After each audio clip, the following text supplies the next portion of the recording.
The cargo ship broke apart like a toy crushed by a giant hand. Metal screamed and twisted as the attacking vessel tore through its hull with weapons that burned hotter than any sun. Elena Vasquez felt the floor beneath her feet shake and crack. She grabbed the wall and held on as alarms screamed all around her. She was not supposed to be here. 3 months ago, she had been working for Earth's Military Intelligence Division, translating alien communications and studying the languages of species that humanity had never met face to face. Then she had found something in those transmissions, something that powerful people wanted to stay hidden.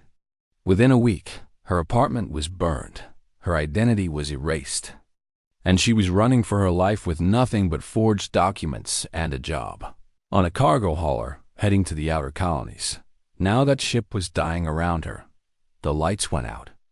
Emergency power kicked in a moment later, painting everything in a weak red glow.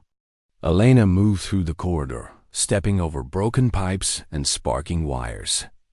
She could hear the crew shouting somewhere behind her, their voices filled with panic. She did not join them. Panic was useless. Panic got people killed. She reached the escape pod bay. Just as the hull gave way, the vacuum of space pulled at her with hungry fingers.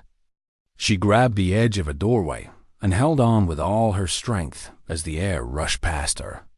Her lungs burned. Her eyes watered. But she did not let go. She pulled herself forward, one hand at a time, until she reached the closest escape pod. She slammed her palm against the release button and threw herself inside just as the section of the ship behind her collapsed into nothing. The pod sealed. Air hissed in. Elena lay on the floor and gasped for breath while her heart pounded in her chest like a drum. She was alive.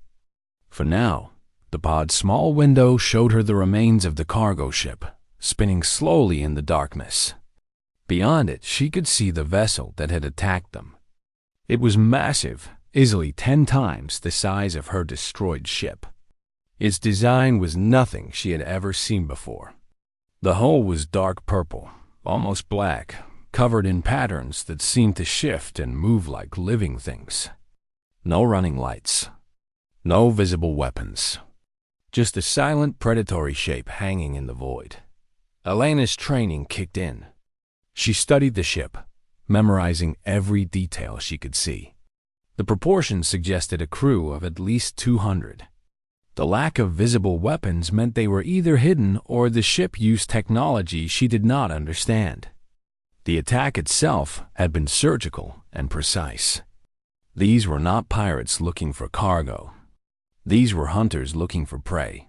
The escape pod shook as something grabbed it. Elena watched through the window as a beam of blue light wrapped around the pod and began to pull it toward the alien ship. She considered her options. She had no weapons. No way to call for help. No way to escape. The only thing she had was her mind, and that would have to be enough. She took a deep breath and forced herself to relax. She would need her energy for whatever came next. The pod was pulled into a hangar bay, filled with strange machines and even stranger creatures. Elena saw beings of all shapes and sizes moving through the space. Some walked on 2 legs like humans. Others crawled on many limbs or floated through the air with no legs at all. The diversity was overwhelming. This was not a ship belonging to a single species. This was something else. A collection. A gathering. The pod door was torn open by hands that were too long and had too many joints. Elena did not resist as they pulled her out. She let her body go limp, let them think she was weak and afraid. It was not hard to pretend. Part of her was afraid, but a larger part was already working, already planning, already looking for the cracks in her prison. They brought her before the commander. His name was Vethray, and he was unlike anything Elena had ever seen. His body was tall and thin, covered in scales that shifted color as he moved. His face had no nose, just 2 slits that opened and closed with each breath. His eyes were large and completely black, like pools of oil. When he spoke, his voice came through a device attached to his throat, translating his words into a language she could understand. "Another human," he said, and there was disappointment in his artificial voice. "We have collected 3 of your kind already. You are fragile. You break easily. You are not valuable." Elena said nothing. She kept her eyes down and her body small. Let him underestimate her. Let him think she was just another fragile human. Vethray waved one of his long hands. "Put her with the others.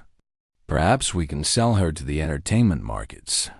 Humans scream in interesting ways, I am told." The guards grabbed Elena and dragged her through corridors that twisted and turned in ways that made her head hurt. The ship was a maze, designed by minds that did not think like hers. But she memorized every turn, every door, every guard station they passed. The information might be useful later. They threw her into a cell with walls made of energy rather than metal. The barrier hummed and crackled with power. Beyond it, she could see other cells holding other creatures. Most of them sat in corners, their eyes empty and their spirits broken. They had given up. Elena would not give up. She sat in the center of her cell and began to watch. She watched the guards make their rounds. She watched the patterns of their movement. She counted the seconds between each patrol. She noticed the way the energy barrier flickered every few minutes, just for a moment, as the power cycled through the system. 1.3 seconds. That was how long the flicker lasted. Not long enough to escape. Not yet, but the ship was old. The systems were tired. And every day that passed, those flickers might grow a little longer. She also watched the crew. She listened to their conversations, even though she could not understand the words. She studied their body language, their gestures, the way they interacted with each other. She saw the fear in the lower crew members when commanders walked by. She saw the resentment in their eyes when they thought no one was watching. She saw the cracks in the structure of power. Every prison had weaknesses. Every system had flaws. And Elena Vasquez had spent her entire career finding them. The other human prisoners watched her from their cells. They saw her sitting calmly, studying their captors with focused eyes. They did not understand what she was doing. They thought she had gone mad or was simply in shock. They were wrong. Elena was not waiting to be rescued. She was not hoping for mercy. She was building a plan, piece by piece, brick by brick. And when that plan was finished, these aliens would learn something important about humans. They were not fragile. They were patient. And patience, in the right hands, was the most dangerous weapon in the universe. 5 days passed in the cell. Elena counted every hour by watching the shift changes of the guards. She ate the strange food they pushed through the barrier. She exercised when no one was watching, keeping her body ready. And she listened. The ship was called the Silent Dominion, and it belonged to something called the Consortium. From what she could gather, the Consortium was a collection of species that worked together for profit. They traded goods, information, and living beings across dozens of star systems. The Silent Dominion was a collector ship. Its job was to gather specimens from primitive worlds and transport them to markets where they would be sold. Elena was cargo. Nothing more. On the 6th day, something changed. She heard shouting from somewhere deep in the ship. The guards at their posts became nervous, their movements quick and uncertain. Elena pressed herself against the energy barrier and tried to see what was happening. But the corridor beyond her cell was empty. An hour later, a group of aliens came to her cell. Among them was a creature she had not seen before. He was shorter than Vethray and covered in thick gray skin that looked like stone. His eyes were small but intelligent, and he studied Elena with an expression she recognized: curiosity, calculation. "This is the human?" he asked, his voice deep and rough. One of the guards nodded. "The newest one," captured near the Orion Spur. The gray creature made a sound that might have been a laugh. Bring her to the bridge. The commander has demanded all options be explored. Elena did not resist as they deactivated the barrier and led her through the ship. She kept her eyes down, her body submissive. But inside, her mind was racing. Something had gone wrong for the consortium. Something bad enough that they were willing to bring a prisoner to the bridge. This was an opportunity. The bridge of the Silent Dominion was a massive circular room filled with screens and control panels. Crew members of a dozen different species worked at their stations, their movements frantic.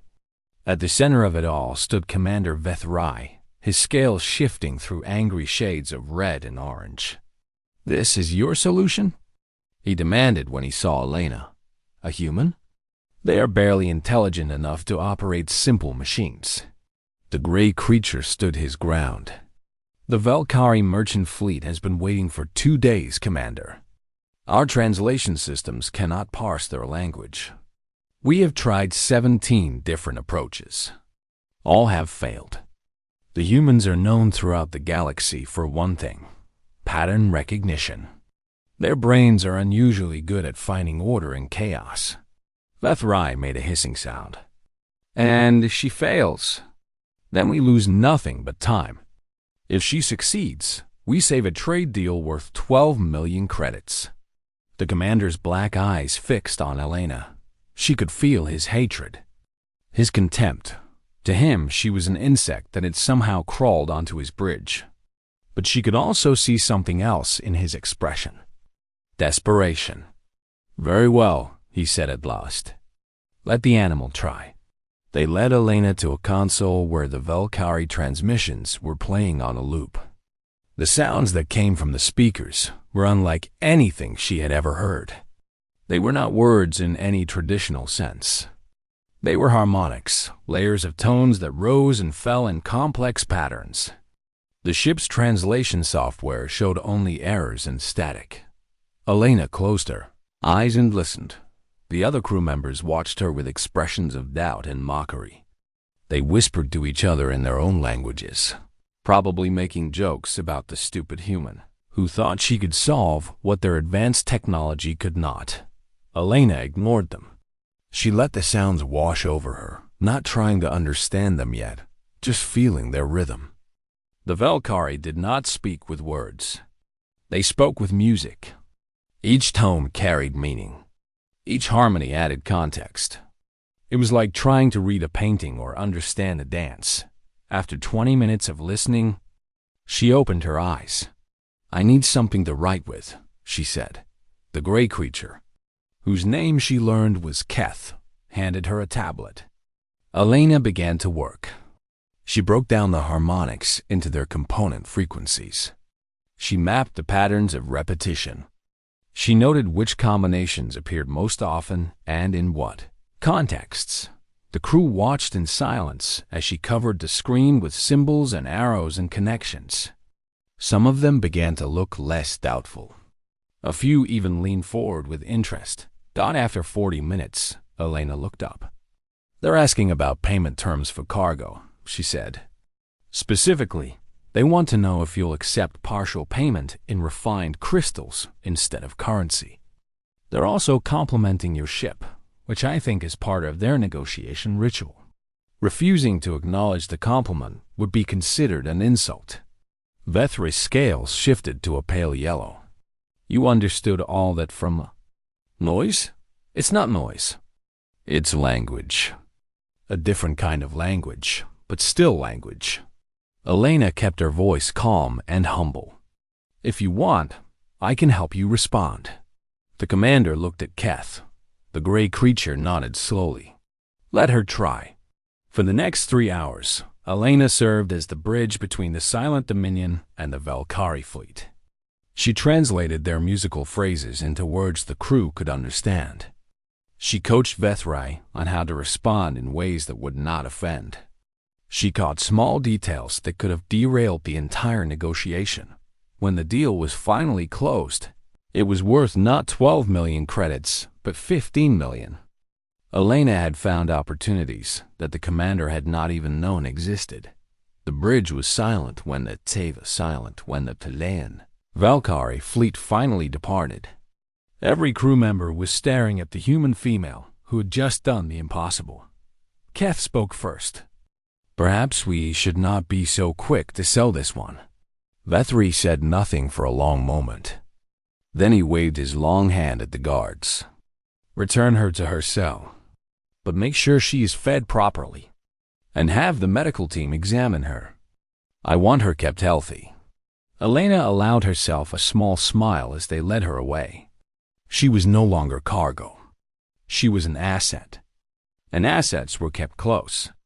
Assets were protected. Assets were given access to things that cargo never saw. Over the following days, she was summoned again and again. A dispute between two crew members over sleeping quarters. Elena solved it in minutes by suggesting a rotation system that both sides found fair. A problem with reading the navigation charts of a newly discovered region. Elena noticed patterns in the stellar formations that the computer had missed. Each time she helped, her value grew. Each time she solved a problem, she earned a little more trust. The guards began to relax around her. Some crew members even started talking to her, sharing complaints and gossip without thinking about what they were revealing. Elena listened to everything. She remembered every name, every relationship, every grievance. The ship was full of unhappy people. The commander was cruel and unfair. The work was hard, and the rewards were small. All of these things were weapons, if she knew how to use them, and she did that in her cell at night. She continued to count. The flicker in the energy barrier had grown to 1.5 seconds. The guard rotations had become sloppy because they no longer saw her as a threat. And Keth, the great creature who had first brought her to the bridge, had begun to look at her with something that might have been respect. She was building her web, one thread at a time. And soon, very soon, she would be ready to pull it tight. Elena learned names. She learned histories. She learned the secret fears and hidden dreams of every crew member who crossed her path. And she learned that the Silent Dominion was not a happy ship. The chief engineer was a creature named Morix. He had 6 arms, compound eyes like an insect, and skin that glowed faintly in the dark. He had served on the Silent Dominion for 12 years, maintaining its aging systems with skill and dedication. But Commander Vethrai treated him like a servant. The commander took credit for every success and blamed Morix for every failure. Morix hated him with a quiet, burning hatred that Elena could see in every movement he made. The weapons officer was Grax, a massive being covered in thick plates of natural armor. His species was bred for war, but Grax was tired of fighting. He had a family back on his homeworld, a mate and 3 offspring he had not seen in over 3 years. The consortium kept promising him leave time that never came. Every month, he sent credits home and received messages that showed his children growing up without him. The medical officer was Dr. Sin, a delicate creature with pale blue skin and long fingers that could perform surgery with impossible precision. She was brilliant and kind, but she was also addicted to a drug called Veltrix. It numbed emotional pain and made the universe feel soft and safe. Commander Vethray knew about her addiction. He kept her supplied in exchange for her loyalty and silence about things. She saw in the medical bay. Elena collected these stories like precious gems. She did not judge. She did not offer advice. She simply listened with sympathy in her eyes and understanding in her voice. The crew members who talked to her felt better afterward. They felt heard. They felt less alone. And they trusted her more each day. 3 weeks after her capture, Elena was allowed to move through certain parts of the ship without guards. She was still a prisoner, still wore the tracking device locked around her wrist, but the crew had stopped seeing her as a threat. She was just a helpful human who could solve problems and make people feel better. She used this freedom carefully. One evening, she found Morix working alone in the engine room, replacing a worn component in one of the power systems. She brought him a container of the hot drink he preferred and sat nearby while he worked. "The commander seems worried lately," she said casually. "I overheard him talking with the supply officer about budget cuts." Morix made a clicking sound with his mandibles. "There are always budget cuts. He spends too much on himself and blames the rest of us for the shortfall. I heard something else too." Elena kept her voice light, as if she was sharing meaningless gossip. "He was talking about replacing some of the senior crew with automated systems. He said it would save money and reduce the risk of—" I think the word he used was disloyalty. Morix stopped working. His compound eyes turned toward her, reflecting the light in dozens of tiny images of her face. "He said that? About senior crew? I might have heard wrong. I was passing by his quarters, and the door was not fully closed. I probably should not have been listening." She stood up and smiled apologetically. "I should go. I have work on the bridge soon. I just wanted to bring you the drink. You work so hard, and no one seems to notice." She left before Morix could respond. But she knew the seed was planted. It would grow in his mind, feeding on the years of resentment and disrespect. She did not need to water it. His own hatred would do that work. 2 days later, she visited Grax during his meal break. She asked about his family, a topic he rarely spoke about because it hurt too much. But he showed her the images on his personal device, the faces of his mate and children, and his voice was soft as he described them. "When was the last time you applied for family leave?" Elena asked. Grax made a bitter rumbling sound. "I have applied 7 times. Each time, the commander says the ship cannot spare me. Each time, there is some reason I must wait. That seems unfair. I thought consortium regulations required a minimum of 15 rest days per standard year, including family visits." The weapons officer went very still. "What regulations?" Elena tilted her head as if confused. "I read it in the crew manual when I was translating some documents for Keth. Section 47, I think. Something about required leave for crew members with dependent family units." She paused. "Maybe it is different for your rank. I do not know all the rules." Grax said nothing, but she could see the anger building behind his armored face. For 3 years, he had been told there was no way to see his family. And now a human, prisoner, had casually mentioned a regulation that could have given him that time all along. Elena excused herself and walked away, leaving him alone with his rage dot with Dr. Sin. She was even more careful. The medical officer was intelligent and observant, harder to manipulate than the others. So Elena did not try to manipulate her directly. Instead, she simply became her friend. They talked about medicine and science. They discussed the differences between human and alien biology. Elena shared stories about Earth, about the oceans and forests and cities she might never see again. Dr. Sin seemed fascinated by humanity, by their resilience and their strange emotional complexity. During one of their conversations, Elena mentioned casually that she had seen the commander visiting a storage room on deck 7 several times late at night. She wondered what was so important there. Dr. Sin's blue skin turned slightly pale. She changed the subject quickly. Elena did not push. She did not need to. The doctor knew exactly what was in that storage room. And now she knew that others might find out too. Through all of this, Elena continued to build her relationship with Keth. The second in command was the most dangerous person on the ship because he was the most intelligent. He watched her with careful eyes, always measuring, always calculating. But he also needed her. The Valkyrie deal had proven her value, and there had been other successes since then. One night, Keth came to her cell and stood outside the energy barrier for a long time without speaking. "You are not what you pretend to be," he said finally. Elena looked up from the tablet she was using. "What do I pretend to be?" "Harmless, cooperative, grateful for any small kindness." His stone-like face was impossible to read, but his voice was thoughtful. "You are none of those things. I am a prisoner trying to survive. No, you are something else." He leaned closer to the barrier. "I have watched you move through this ship. You speak to everyone. You help with small problems.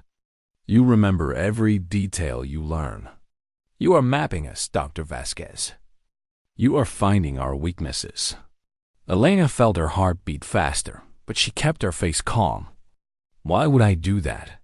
"Because you are planning something. I do not know what yet, but I know it will be magnificent." A small smile crossed his gray face. "I look forward to watching it happen." He walked away before she could respond. Elena sat in her cell for a long time after he left, thinking about what he had said. Keth was smarter than she had given him credit for. He had seen through her mask, but he had not reported her to the commander. He had not tried to stop her. He was waiting to see what she would do. That was interesting. That was very interesting. Indeed, the flicker in the energy barrier had grown to 1.8 seconds.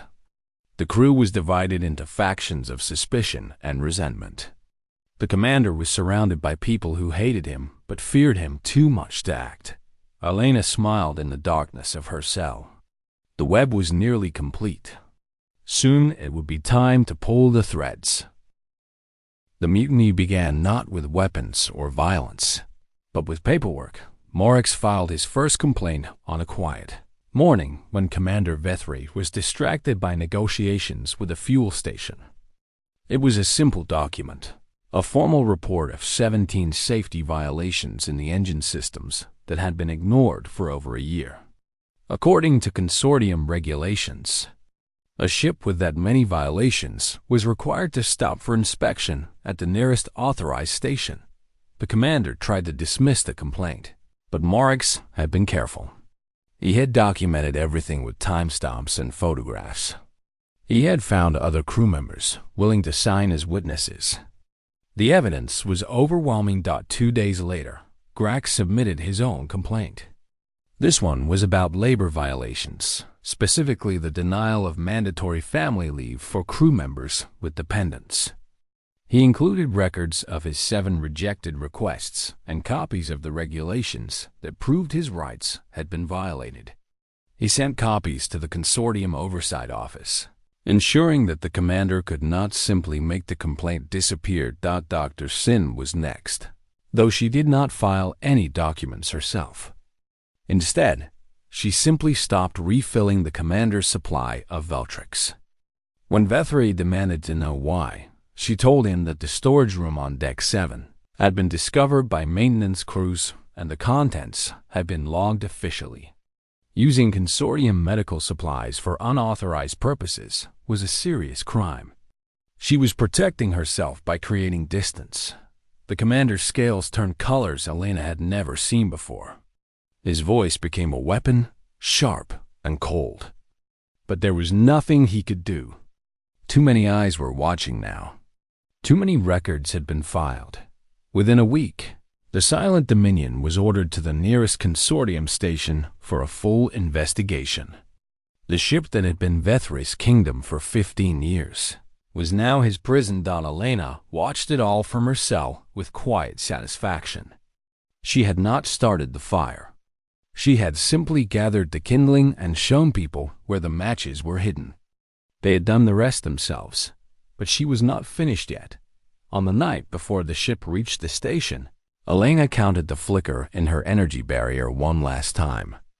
2.3 seconds. Long enough. Finally long enough. She waited until the guard passed on his patrol, timing his footsteps until they faded into silence. Then she moved. The barrier flickered. Elena threw herself through the gap, rolling across the floor on the other side, just as the energy hummed back to life. She lay still for a moment, breathing hard, hardly able to believe she was finally free. The corridor was empty and dark. Most of the crew was asleep or preparing for the inspection. Security was focused on the commander's quarters, protecting him from crew members who might want revenge. No one was watching the prisoner cells. No one except Keth. He stepped out of the shadows ahead of her, his weapon drawn but pointed at the floor. His gray stone face showed no surprise, only a kind of grim amusement. "I wondered when you would make your move," he said. Elena stood slowly, keeping her hands visible. "Are you going to stop me?" "That depends." He studied her with his small, intelligent eyes. "Where are you planning to go?" "The escape pod's on deck 7. I can reach them in 4 minutes if I move fast. 3 minutes if you take the maintenance tunnels. The access hatch is 10 meters behind you." Keth holstered his weapon. "But I should warn you, the pods only have enough fuel to reach the nearest inhabited system. After that, you would be stranded with no money, no identification, and no friends." Elena narrowed her eyes. "You seem very interested in my problems for someone who should be calling security." Keth was quiet for a long moment. Then he reached into his uniform and pulled out a small device. He pressed a button, and the tracking bracelet on Elena's wrist clicked open and fell to the floor. "In 6 hours, the investigation will begin," he said. "They will find the safety violations. They will find the labor complaints. They will find evidence of the commander's unauthorized activities. Every officer on this ship will be questioned. Our careers, our futures, everything we have built will be examined and judged." He paused. "I have served the consortium for 22 years. I have followed orders. I have done things I am not proud of. And for what? To be dragged down with a commander I despise on a ship that should have been retired a decade ago?" Elena understood. "You want to come with me. I want to survive. I want a future that is not determined by the mistakes of others." He gestured down the corridor. "You are the most resourceful human I have ever encountered. Perhaps the most resourceful being of any species. If anyone can build a new life from nothing, it is you. I have skills that might be useful. I know this sector. I know the shipping routes, the trade regulations, the people worth knowing, and the ones worth avoiding." Elena thought about it for exactly 3 seconds.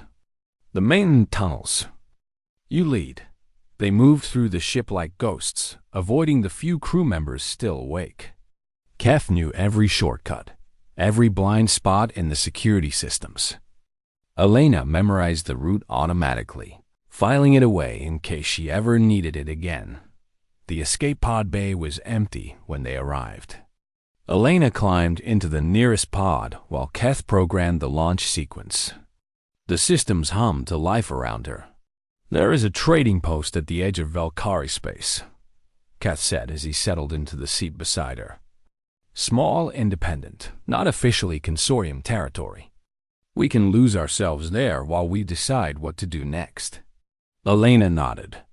Through the pod's window, she could see the massive shape of the silent Dominion one last time. Somewhere inside, Commander Vethrai was probably sleeping, unaware that his world was about to collapse. Somewhere inside, Morix and Grax and Dr. Sin were preparing for a future they had built for themselves.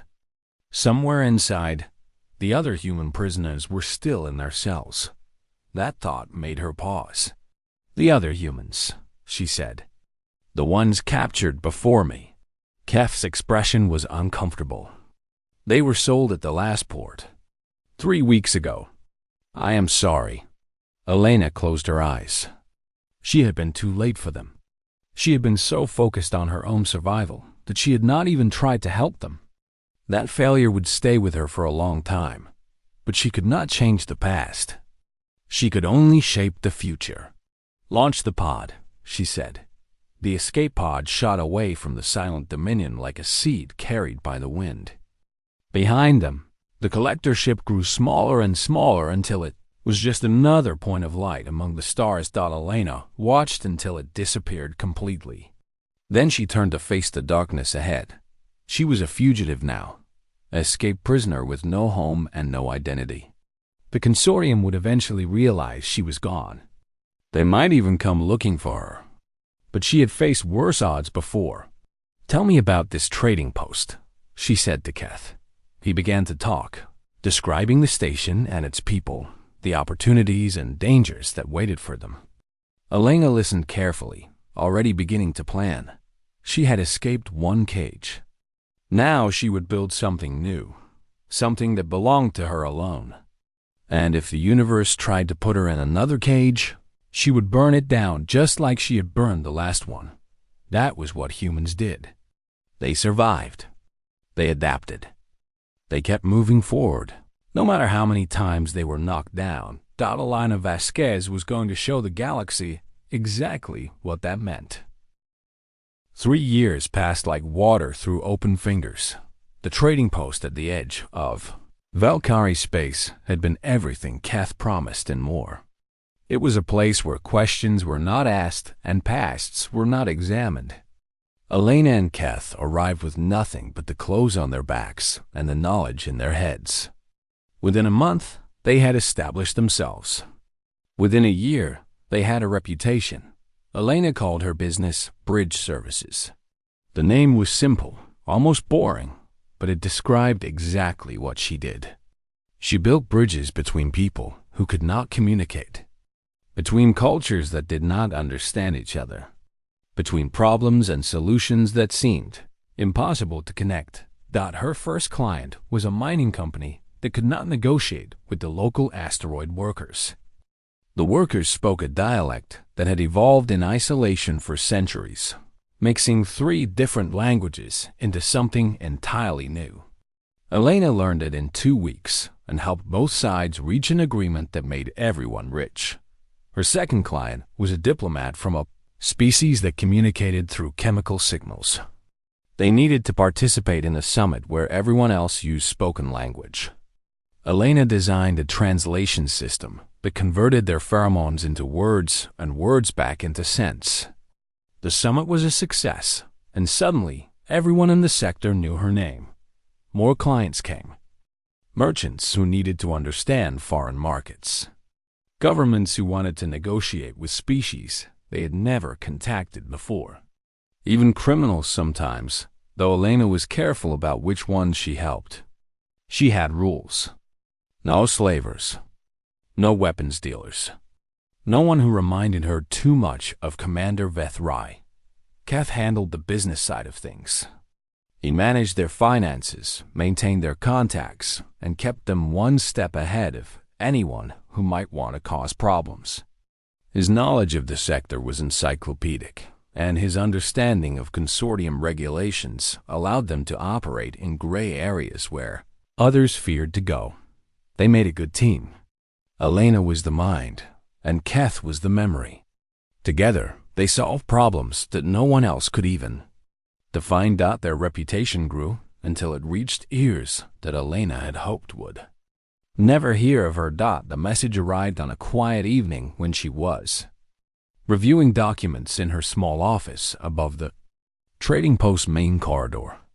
It was encrypted with consortium military codes, the kind that should have been impossible to obtain.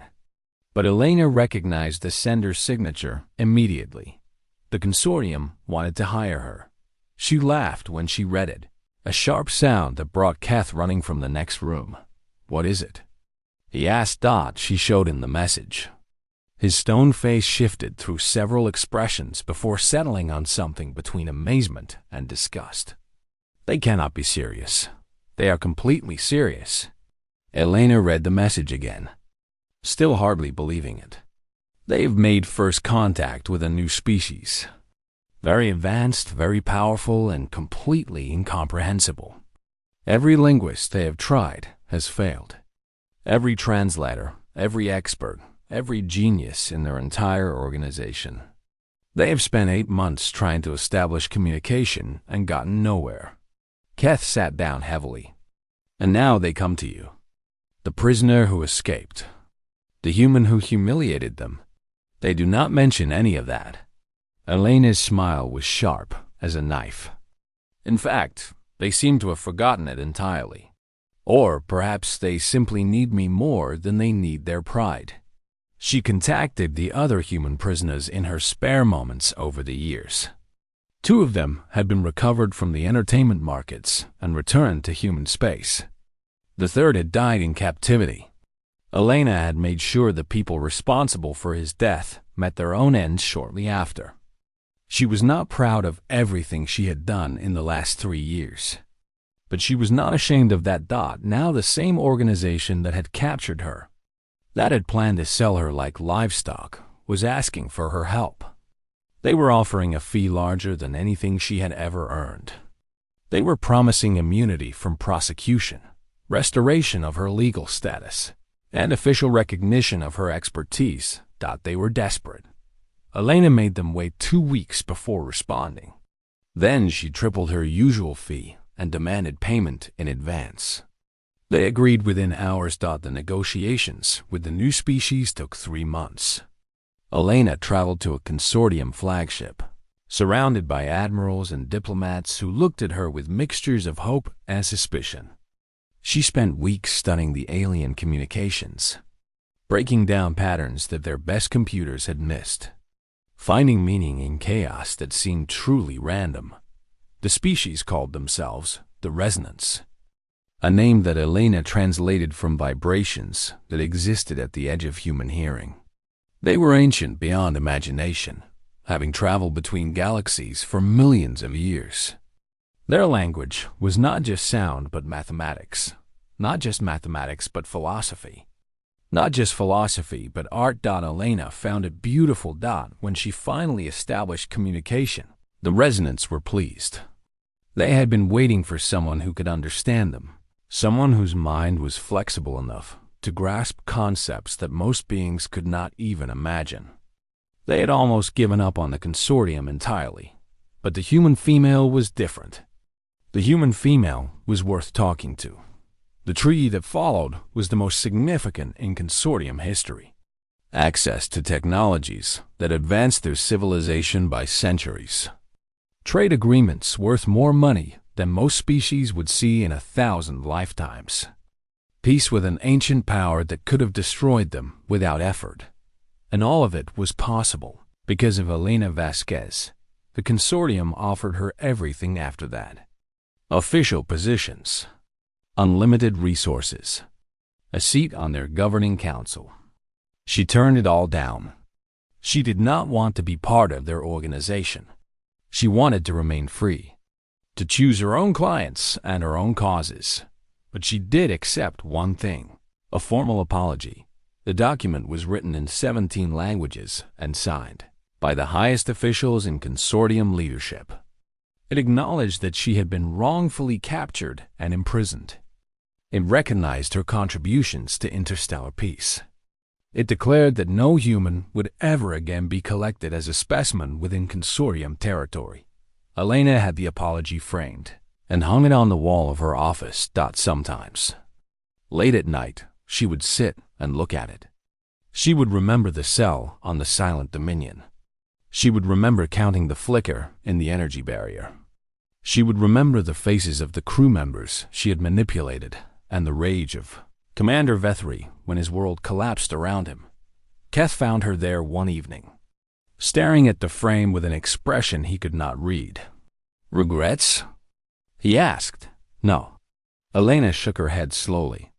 "Just remembering. I was cargo once. Now the people who captured me cannot function without my help. There is something satisfying about that. Humans have a word for it, I believe. Revenge?" Elena smiled. "Justice, maybe. Or maybe just survival. We do whatever it takes to keep going, Keth. We adapt. We overcome. We turn our cages into platforms and our enemies into clients." She stood and stretched, feeling the comfortable ache of muscles that had worked hard for another day. That is what the consortium never understood about humans. You cannot break us. And if you try, we will make you regret it for the rest of your existence. Keth nodded slowly. In 25 years of traveling the galaxy, he had never met anyone quite like Elena Vasquez. He probably never would again. Somewhere among the stars, the Silent Dominion had been decommissioned and sold for scrap. Commander Vethrai had spent 3 years in a consortium prison before disappearing into obscurity. Marix had started his own engineering firm. Grax had finally returned to his family. Dr. Sin had recovered from her addiction and was teaching at Uptadias Medical Academy. All of them remembered the human who had changed their lives. Some with gratitude, some with fear, some with a mixture of both. And Elena Vasquez kept working, kept building bridges, kept solving impossible problems. Because that was what humans did. They looked at the universe with all its wonders and horrors, and they found a way to make it theirs. The aliens had thought she was fragile. They had thought she was primitive. They had thought she would break. They were wrong, and now they could not live without her.